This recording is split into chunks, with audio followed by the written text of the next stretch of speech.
guys, kami kasalukuyan nandito pa rin sa Laguna. Sobrang init, grabe.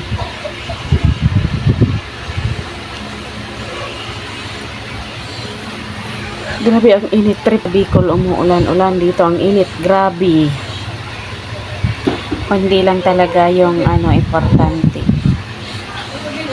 Kasi nagpaayos ng ngipin si busing ko, tapos nagpapasalamin siya. Nandito ang niya, ang kanyang dentist sa Laguna. Tsaka may nilakad din kami. Tapos pag uwi namin, diretso kaming island. Diretso kami sa Roma. Siguro doon kami di ko sure. Kasi abang yung bahay namin baka ipapaayos uli. Kasi hindi pa tapos yun eh. Kaya pagkadating namin doon, mag-i-stop muna sa bahay, maglalaba, magpapahinga ilang araw, tapos uwi na sa Roma. Kasama ko pag uwi ang aking onika iha. Kung nakikita nyo sa video ko, yung kasama ko laging medyo chubby, matabang bata. Yon ang aking onika iha. So magpo-post ako ngayon yung kasama ko sa video na naka-shorts. Yan yung yun yung may onika iha. Sige guys, thank you sa sa panunood ng aking vlog. Thank you. Naantok na ako, maghapon kami nga sa festival, Alabang. So, magpabunot din akong ngipin. Hindi ako nagbibideo doon kasi nga nahihiya ako. Nagpabunot din ako at yung dito. Pinaayos yung nandito.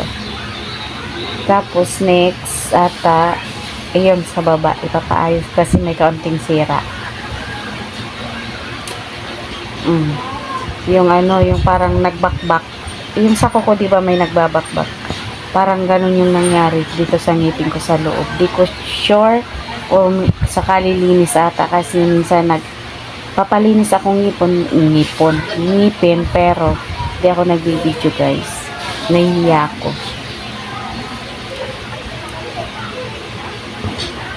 Ay, nagpabunot ako kasi nung unang bunot ko sa Bicol, nagpabunot ako, may natirang kalahati lang ang nakuha. So nandito talaga yung dentist namin.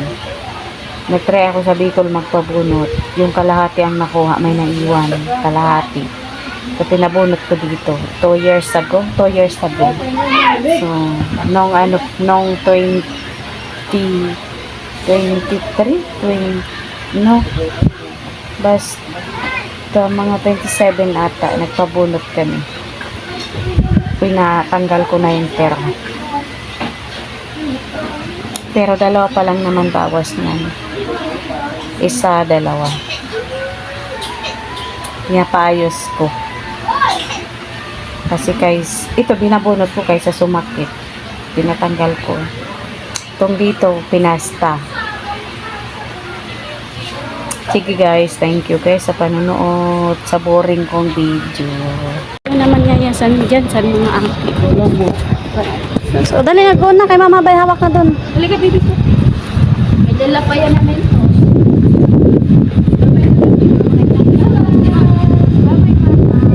Babay mama. Kaya pala malagkit ang kamay ko sa mentos ni Ara. Malagkit ang kamay ko, bilang kamay. Dinilaan ko matamis. Dinilaan ko na nga lang eh. Itong garo, marala ko, ma-eritras na lang. Garo ba nag-aaral?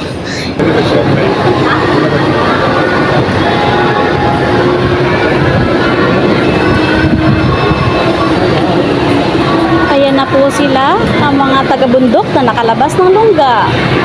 Taga-bundok na. Taga-bundok makalabas. Makikita mo naman po sa kanilang mga kilos. Taga-bundok po talaga yun. Diyan naman.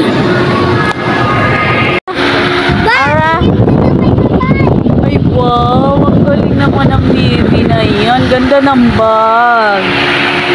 Wow, donut ang bag. O, wag yan lalapit ha. Wag susundot dyan. O, saan pa ang sunod? Nakabili na sila po. Nakapili na silang bag. Yan, libre po niyan. Siya ang manlilibre. Oy, oy, oy, wag lang susundot. Ara. Ara. Halika, bibi. Halika. Ayan. Sige, pala, may small bag.